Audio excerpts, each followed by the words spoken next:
meeting and surpassing all audience expectations every day.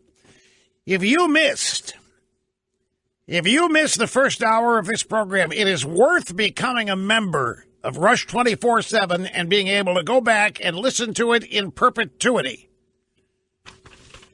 I don't say that very often. I could say it every day if I wanted to, but I don't, because I am not a braggart. Great to have you here, folks. 800-282-2882. If you want to be on the program, the email address, lrushbo@eibnet.com. Here is a list that I have now of the major American corporations who are providing bonuses, some cases raises, as a result of the tax reform package. By the way, let me preface this. We had Paul Ryan here yesterday, and we've had, I think, 3 or 4 seminar callers the last 2 or 3 days who wanted to pepper me and try to trick me into falling for some question on the invalidity of this business because of the corporate tax rate. Somehow that made this thing invalid, and they were lying about how people were going to benefit because all the tax cuts were going to corporations. I asked Speaker Ryan about it yesterday, after, of course, knocking the answer out of the park myself to each of the callers. And Speaker Ryan said, we were losing them, Rush. I said, what do you mean? They're keeping more of their money offshore. Many of them are moving. Many of them planning to move. I mean, it wasn't a groundswell, but we weren't doing anything to help American-based corporations reinvest in America. It was a yeoman's effort to keep jobs here and all kinds. But if we were going to succeed in keeping jobs here, keeping manufacturing here, we were going to have to do something with the corporate tax rate. And so we did. It's all about improving America. It's all about improving life for America. Corporations, you may hate them. You have been convinced to hate them by the left, but they happen to employ people. They happen to provide health insurance. They happen to provide benefits. So here are the companies. AT&T was first out of the box. $1,000 bonus to over 200,000 employees. Boeing, $300 million employee-related investments. Fifth Third Bank. Does anybody know?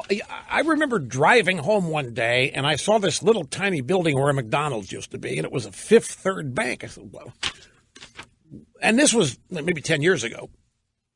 So I privately wonder, what is Fifth Third Bank? Who would name anything Fifth Third? So there has to be a reason.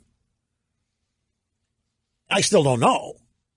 All I know is they've gotten gigantic out there, and they have now offered their employees $1,000 bonuses and $15 minimum wage. Wells Fargo, another bank, $15 minimum wage, donations of $400 million. Comcast, $1,000 bonus to over 100,000 non-executive employees. Do you know who this includes?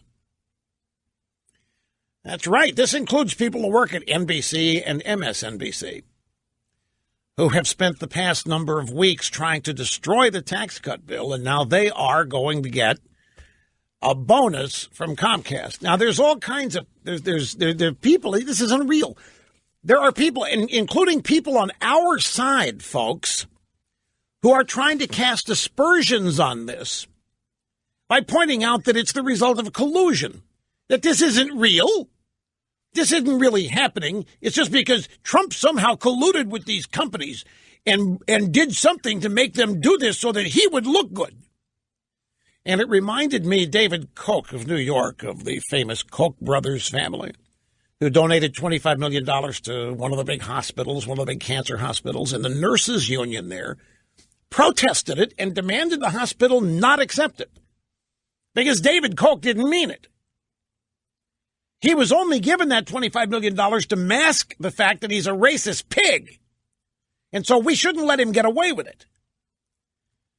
And so now you have leftists saying we shouldn't let these corporations get away with this. This is just a phony, slimy PR campaign to make themselves look good when we know they aren't good, when we know they're rot gut, when we know they're sleazy and slimy. And I'll tell you what, let them keep on. Let them continue. Look, I know they've persuaded a larger number of people than should have been about the evils of major American corporations and so forth. But I think there's no way that in the end they win on this. If they were going to win on this, they would have succeeded in this being defeated. Look at what happened here. Folks, look at the polling data on this tax bill. 26% of the people support it, and yet what happened? It passed. Republicans in the House and Senate stayed unified. There wasn't a single defect. Well, I don't know about the House. But in the Senate, there wasn't a single defection. They stayed unified. Look at the magic that happened here. Now all that can happen is those polling numbers improve because they're so low they really can't get any lower.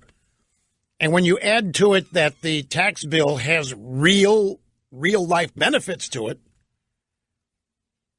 it's going to result in public opinion on the legislation growing. But even so, if they were going to be able to kill this would have been the time. They were totally aligned and unified in their opposition. Democrat Party, not a single vote for it. The drive-by media doing everything they could